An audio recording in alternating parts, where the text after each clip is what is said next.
This is God. Don't you blame the movies! Movies don't create psychos! Movies make psychos or create God! Because you were home. Welcome back to this year's Halloween Spooktacular. Sorry it's been a little bit for videos. I'm in the process of buying my very first home, so that's kind of preoccupying a lot of time here. That's why I haven't been uploading so much. I'll explain it a little bit more in a video coming very soon. I'll probably even explain it when I review Killers of the Flower Moon. I'll probably say the same thing. You probably saw the notification for this movie and you were thinking to yourself, dude, why are you reviewing this for the Halloween Spooktacular? The Wizard of Oz is a fantasy movie. To me, it's not. The Wizard of Oz, to me, is obviously a classic. But my God, it's a horror movie in my eyes. Now, like I said, this movie is such a classic. But imagine watching this when you're 6 years old. Almost every year, my mom was a huge fan of this movie growing up. It's her favorite movie of all time. She has a lot of Wizard of Oz memorabilia. She would tape it anytime it came on. We bought the VHS. We bought the DVD, never got rid of the VHS when we got the DVD. I inherited her Blu-ray copy and she still has her DVD and her VHS. She always wanted the ruby slippers that Dorothy wears in this movie. She always wanted to play the Wicked Witch of the West in a production of this movie because she wanted to just say, yeah, get your money. That's why this movie is scary. The Wicked Witch of the West. Imagine being a 6-year-old and watching The Wizard of Oz every single year and being completely fucking terrified of the Wicked Witch of the West. That's why this is a horror movie for me. I was so scared of the Wicked Witch of the West when I was little, and other elements that I'm now going to talk about because I have finally watched this for the first time in 20 years. That's how much this movie scared me when I was little. I stayed away from this for over 20 years. I hadn't seen The Wizard of Oz since I was 6 or 7. That's nearly 25 years where I haven't seen a classic like this because I was just so scared by it. There's no convincing me that this is a fantasy adventure. This is a legitimate horror movie. I know, I'm talking out of my ass here. Nobody is going to agree with me on that. But hear me out. Sit down and come listen to my TED Talk here. First of all, I do want to talk about aspects before we get into what makes The Wizard of Oz so scary. The casting.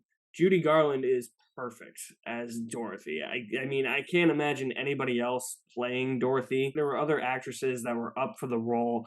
They went with Judy Garland because they thought that she was the most innocent looking of the whole bunch, and I gotta agree, and man, she can belt it. When she's singing the iconic Somewhere Over the Rainbow, she just lets it all loose. It's really her first showcase to really show off her extremely incredible talent. It's such a terrible thing that she died at such a young age, and that this movie was a big reason why, which is another reason I'm going to talk about why this thing's a fucking horror movie. But she's magnificent. She captures all of Dorothy's inner emotions. She kind of has a shitty life. Like, her dog's going to be taken away by Miss Gulch because Toto did something. Toto is literally taken away by Miss Gulch, who is like the most evil human being on the planet.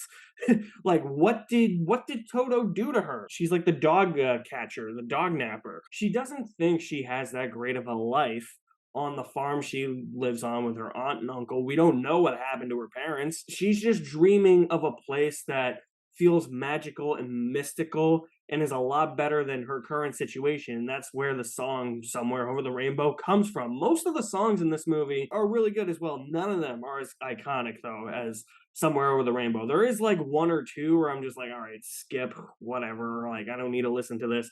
The reprise of We're Off to See the Wizard, the Wonderful Wizard of Oz is great. Somewhere over the rainbow, way up high, there's a land that I heard of once in a lullaby. And Margaret Hamilton as the Wicked Witch is a big reason why I was afraid of the Wicked Witch. She had this reputation of being a really, really nice person in real life, and I guarantee you she was. But her performance as the Wicked Witch of the West, the persona she puts on for how evil the Wicked Witch of the West is, you would never believe that she is as nice and as gentle and as kind as she probably was as a person in real life, that completely disappears. And she totally disappears into the role of the Wicked Witch of the West. Like, anytime I see anything with witches, I just picture her. For instance, the witch in Banjo-Kazooie has the same goddamn laugh. That's another reason why I'm scared of witches. This movie and Banjo-Kazooie. Why was I traumatized as a kid? We also had this like cutout that we would put outside of our house at Halloween of a witch like brewing in a cauldron. Like the eyebrows weren't slanted, but like she had the eyebrows, but she was also smiling. I remember anytime we went somewhere at night, we came home at night, that thing would just stare at us from our lawn to our driveway, and I would bolt it inside because I was so afraid it was going to come to life and become the Wicked Witch of the West from either Banjo-Kazooie or this movie. That's how traumatizing the Wicked Witch of the West was, and that's how good Margaret Hamilton is as the Wicked Witch of the West in this movie. There's a preconceived misconception about this movie that it was the first movie to be shot in color. That is actually not true. It is one that popularized the color, though, and I've always, even as a kid, before, as a kid, you just watch stuff to be fascinated by it.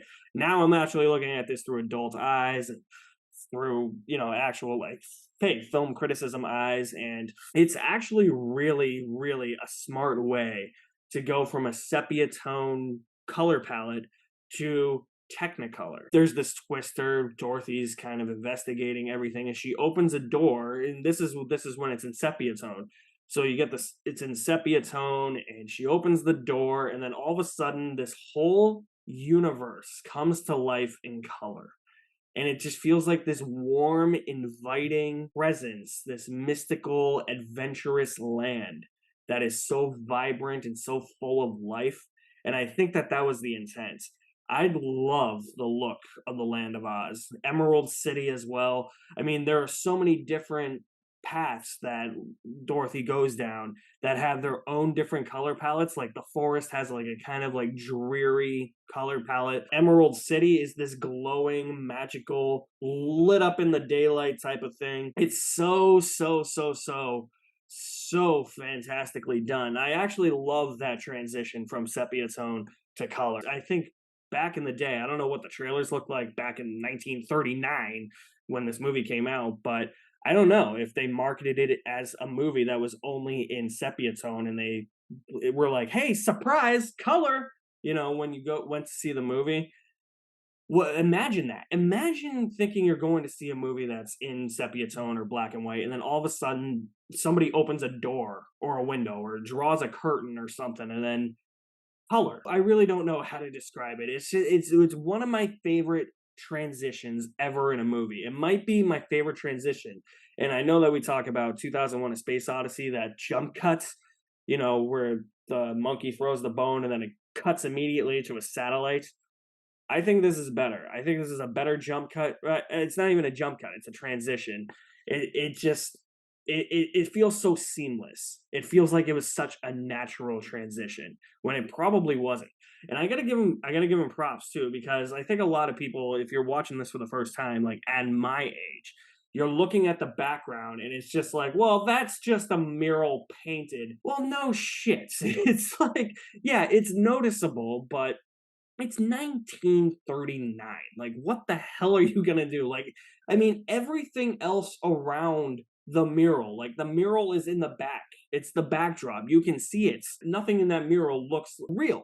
But like the actual set in the forefront, they did such a fantastic job to actually make it look like it was blending in with those murals that, didn't have tangible items and were just painted on a giant wall. Sometimes you can't even tell. Like they'll be walking towards the mural, like singing "We're Off to See the Wizard." It's like, yeah, that's a mural, but like you forget about it sometimes because you think it's part of the natural environment. That's just how great the special effects are. And there's some great pyrotechnics in here that I really love, like especially towards the end when you get to the third act and the witch's castle and when you get to Emerald City. There's a lot of pyrotechnics in there, special effects for the time, groundbreaking. it's such a classic movie. It's such an inviting movie too. It's one of those things that is just pure escapism. It's this crazy fantasy adventure that that the movie knows it can take you on. And there's never a dull moment. The pacing is perfect. It's not one of those old movies that's really long. You know, sometimes movies from this era are unnecessarily long. Like they could go on for what is it? Gone with the Wind is like 4 hours or something. I have never seen Gone with the Wind. I have no intention to see Gone with the Wind. I hear it's great.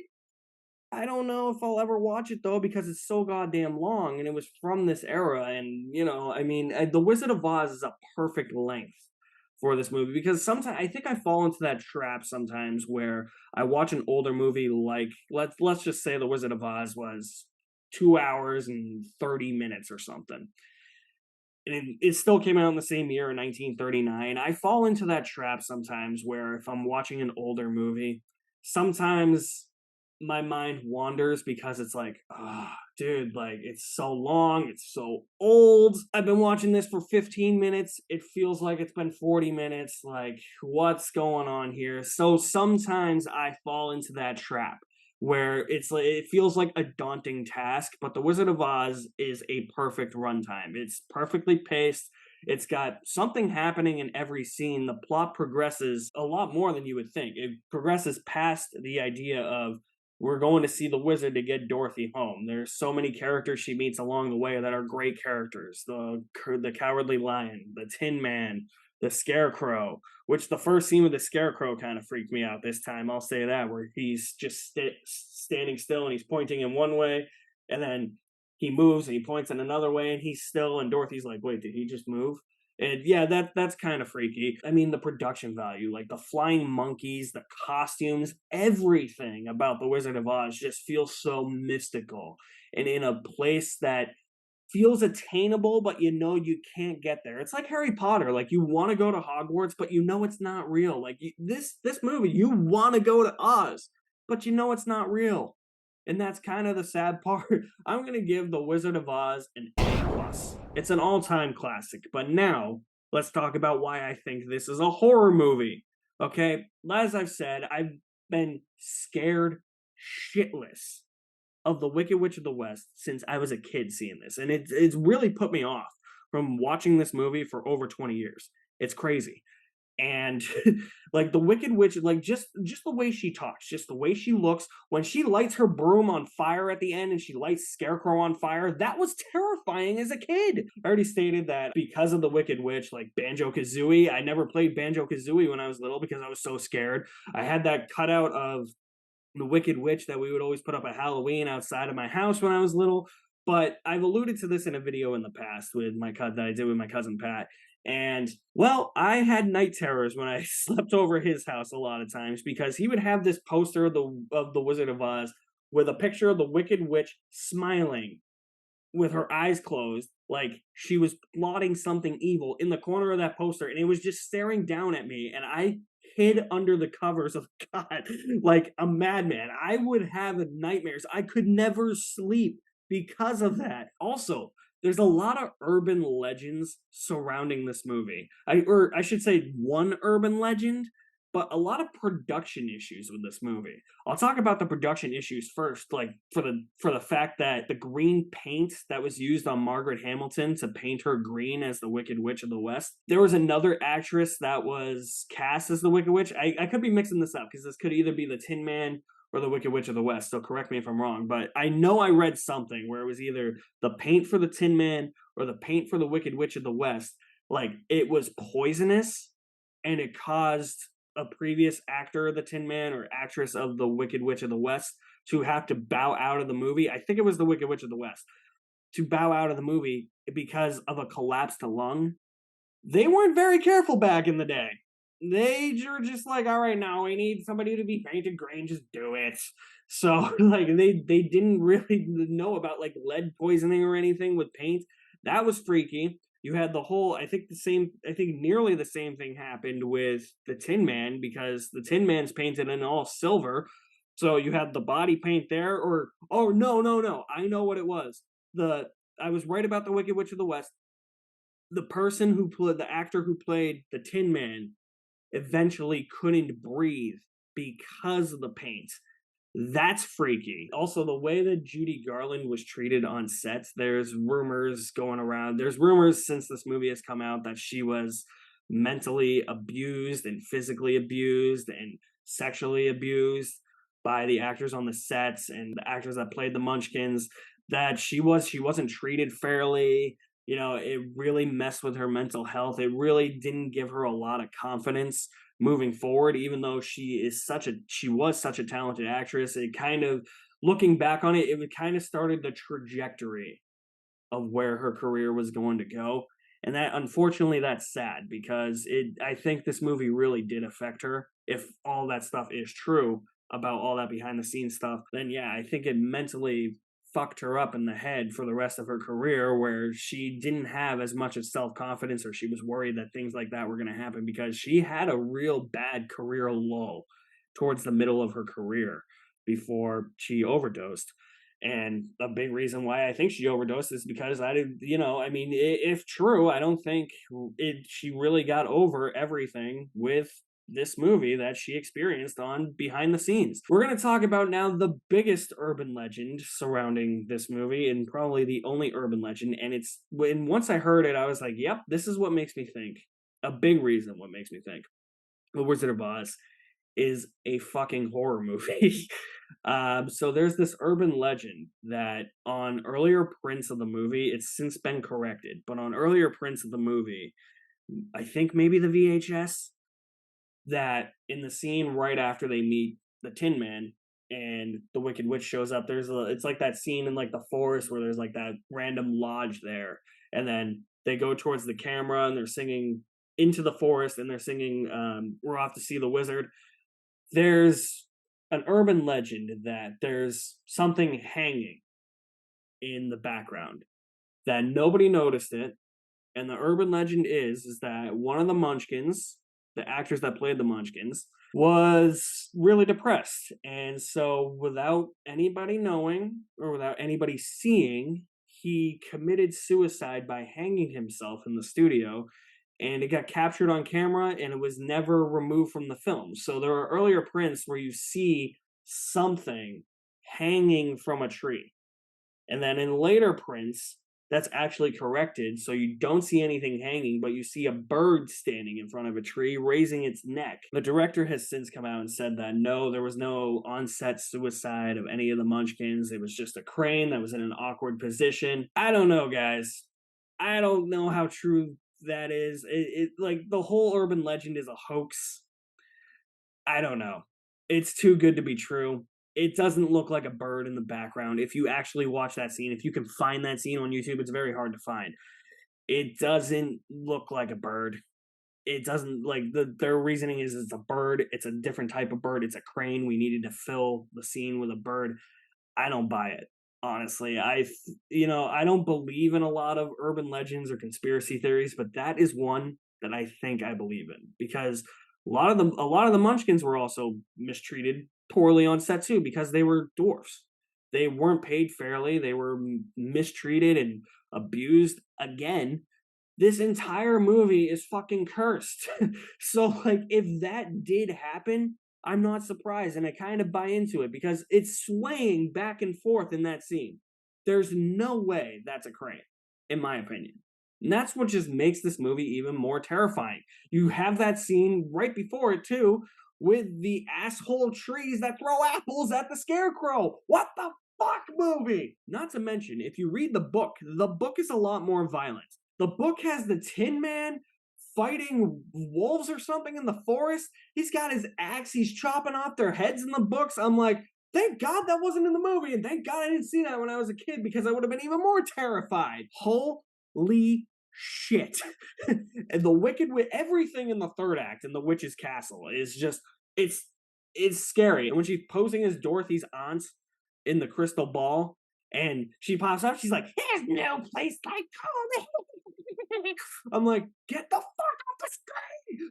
Every time she pops up in this movie, I start screaming. The flying monkeys are also scary. The whole entire third act at her castle is ridiculously scary to me. I don't know why. Maybe it's just because it's a random castle in the middle of Oz on their way to even parts of Emerald City. Like I love in Emerald City how everything's just green or emerald. They all look like leprechauns, which is funny. The horse changes color, which I thought was cool. But even when they meet the wizard, like there's flames going up, pyrotechnics everywhere, smoke. He seems like this evil guy when he was built up to be this mystical personality that can really help you, and it doesn't seem like that at first. And the way that he's on screen is just, he looks like a giant deformed Martian, and that was freaky as a kid. There's so much about this movie and about the lore surrounding this movie, or any type of media related to this movie, that makes the movie even more scary than it should be. So yeah, that's my rant on The Wizard of Oz being a horror movie. I know it's not. I know it's a fantasy adventure, but yeah, I legitimately am terrified watching this movie, and I was actually somewhat scared watching it when I just watched it today. It's crazy. It's not a movie you would expect to see in Halloween. I think they always played it on Easter on TV. I don't know why. But yeah, I mean, there's horror elements in this movie, and there's things that if you watch it as a kid that are going to be traumatizing. This was traumatizing for me as a little kid. It made me scared of like green witches. I'll say that movie, The Oz the Great and Powerful, did some favors, because I wasn't as scared as Mila Kunis as the Wicked Witch. I don't think anybody was. I think it's because it's so old and it is revered as a classic, and it should be, that it's just so well made that those things stick out more as an adult, and they stuck out as a kid because, man, they traumatized me as a kid. I don't know how they did it. I don't know what magic they used, but it was there. So I was traumatized. A lot of things in this movie, true, like the Wicked Witch and the crystal ball. This time I forgot that she actually showed up in the crystal ball. So I was just like, whoa, fuck, get off the screen. So, yep. So yeah, The Wizard of Oz is a horror movie in my eyes. If you have seen The Wizard of Oz, I know it's a fantasy adventure, but it's got horror elements to me, guys. It's, it traumatized me so much as a kid that I think it's a horror movie. At least you had that presence of Glinda, though, the good witch. Oh, and something else that traumatized me.